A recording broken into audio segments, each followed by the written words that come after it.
I'm cheesy. I know. It's okay. Y'all know what the deal is. What's going on, y'all? It's your boy Ron 300. I'm back again with another video. This is a different departure from what I'm usually doing. And that is because, y'all saw the title. I'm going to talk about some of my favorite classic designer fragrances. And I'm going to be honest, these are my favorite classic designer fragrances, whatever you want to call it. And I know y'all like, what? Rome, you don't talk about designers ever. I have. And this is where we all started. I started out with designer fragrances because I didn't know anything about niche. And that's pretty much how most people, started with their fragrance journey. And I still love these fragrances. I still wear them. Usually on occasions where that's kind of nostalgic to the memory that's attached to these fragrances. That's most of the time I wear them. But I do love these designer fragrances. Not so much of the new versions of designer fragrances or the reformulations of these. So I just want to show y'all some of the ones I have. And if you guys get an opportunity to try to grab some of the vintage versions or get them before they get reformulated, I would say do that ASAP, because these shits is, man, they dope. They're the first versions that came out, and once I get rid of these or they run out, I don't think I'm ever gonna buy another bottle of them because I wouldn't like how the new ones smell. All right, so let's get into it. And this is in no particular order, except the last one. The last one I'm gonna save because I truly love that fragrance. But let's start it off. All right, I'm gonna go all the way back to, this is in my clubbing days, back in like 2002, 3, 4, 5. Homeboy from Jersey City. Oh, I'm representing this real quick. I didn't want to start. This is my high school football team. When I was in high school, college, played ball. That's Snyder High School, Jersey City represent. That's right. All right, back to this. All right, around 21 to like 23-ish, I was hitting the clubs heavy, like every weekend. And my homeboy from Jersey City, shout out to my boy Hobby, he was like, yo, you gotta check out Burberry new fragrance, Burberry Touch. It is off the hook. I was like, all right. And we kind of did the same thing. Like if he bought something, I would kind of buy it too, because I know that we both like smelling good, right? So that was Burberry Touch. Burberry Touch back then could not be touched. No pun intended. But this was the club fragrance. There's nothing that smelled like this, man. This was like fresh and musky at the same time, but it lasts forever, like 10 plus hours on this joint. Unfortunately, I have kids now, and my son has dropped this several times, and this has now become a splash bottle because I can't spray it anymore. But still a dope ass fragrance. If you could find anything that was made from like 2003 to like 2006, it still smells the same. But Burberry Touch, absolute gorgeous fragrance. Next up, this is still popular to this day. A lot of people love this fragrance, and I know why, because it's a staple for spring and summer. And that is YSL L'Homme. Beautiful fragrance, absolute gorgeous fragrance. Once again, my kids, I have 2 boys. You know they destroy stuff. They got to the top and destroyed the top, but I still love it. I got a sprayer, but I don't keep it on there. But this is just a lovely fragrance, guys. This is a fragrance that is suitable for the gym, suitable for work, suitable for a date, like if you're going out, I wouldn't say a night date, maybe a lunch, something like that, a brunch. This is just a pleasant fragrance all around. It does have a super strong blast of alcohol when you first spray it, but that dies down probably about 20-30 seconds after spraying it. So if you can get past that, this is an actual gorgeous fragrance. Y'all know this. I don't need to tell y'all. Classic in the designer market. Next up, this is funny. I got a funny story to go behind this, right? Okay, so this is Dolce Gabbana, and this is the EDT version of Dolce Gabbana. Now y'all already know this is I think I got this maybe 2005. Went into Saks Fifth Avenue and I just wanted a fragrance. I didn't know nothing about this shit. Nothing about it. I didn't even open the package to smell it. I just said, oh, Dolce Gabbana, because I'm a designer head at that point. So I picked it up, got home, sprayed this, and almost killed myself. This was lemon and pepper, super strong in my face. I said, oh, I'm never wearing this. It was so damn strong that I never wore this until the winter time. Didn't know anything about notes and note breakdown at the time. And people categorize this as a summer fragrance. I don't know how, to this day, this is still one of the strongest fragrances that I've ever smelled. Beautiful. Now, my nose is fucking Hercules right now because I smell some crazy animalic stuff. But this fragrance, I'm telling you, the one with the sticker on it,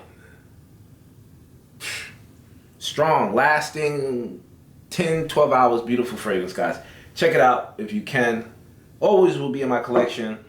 I wear this majority of the time in the winter.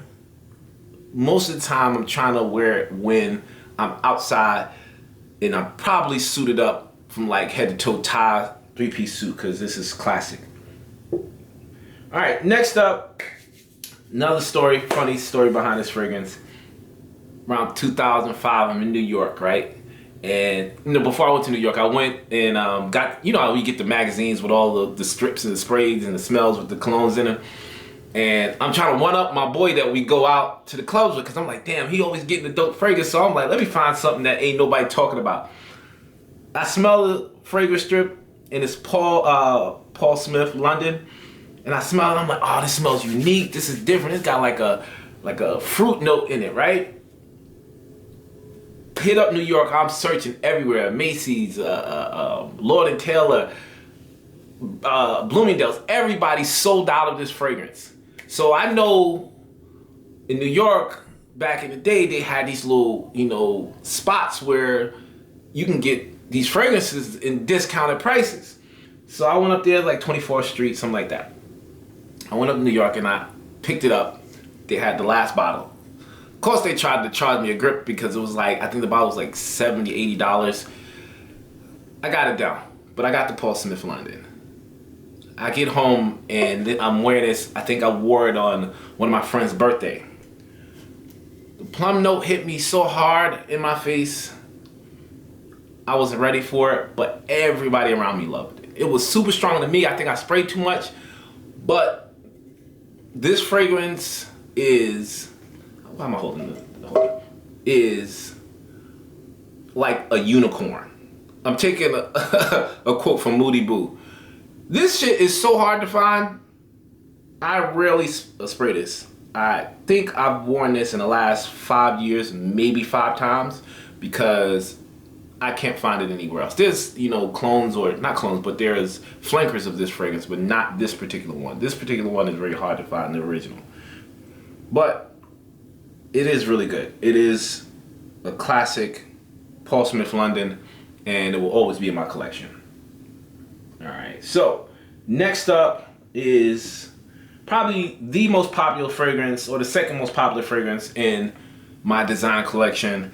And I got this same time frame, around 2005, 6. This is when P. Diddy was popping, bringing out the Sean John clothes. He had the Sean John store on Fifth Avenue. Everything was Sean John, right? So I go and into the store and they're like, yeah, we got the Sean John fragrance. They were trying to charge like almost $100 for a bottle. I was like, nah, I'll wait. I got it probably like 3 weeks later because it was like back ordered, and picked it up from the spot.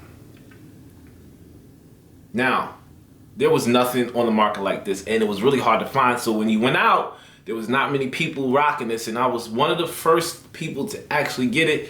And man, that's kind of my thing. I really like being unique when it comes to smell. No, I'm not the only one, but who wants to come into, like, that's the worst thing in the world. To go into a spot, like you getting ready, you get dressed up, guys and girls, I know everybody does this. You like, I'm about to kill me. Ain't nobody got this, man. I'm about to buy, oh boy. And then you walk into the spot and everybody smell like that.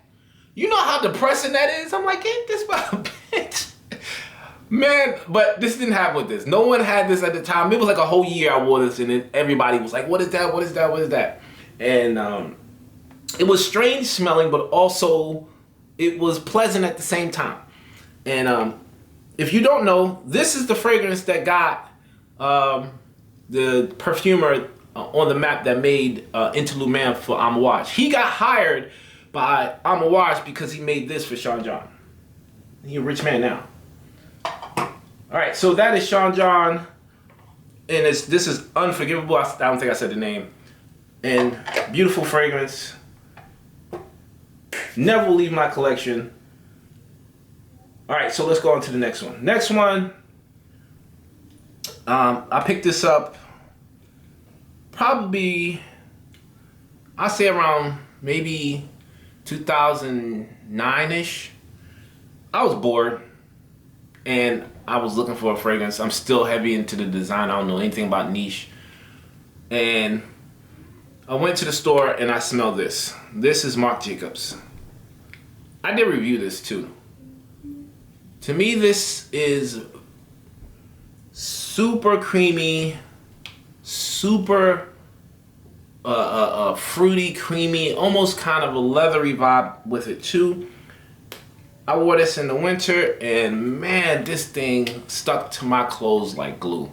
This is a beautiful fragrance for a designer. And the one thing I hate about designers, and I know most guys that like niche fragrances, is that they're super heavy in the alcohol department. This one, I didn't get a blast of alcohol when I first smelled it. I immediately smelled the notes when I first smelled it, and it was absolutely gorgeous. So that's why I cherish this one, and I'll never get rid of it. Classic fragrance, Marc Jacobs. All right, so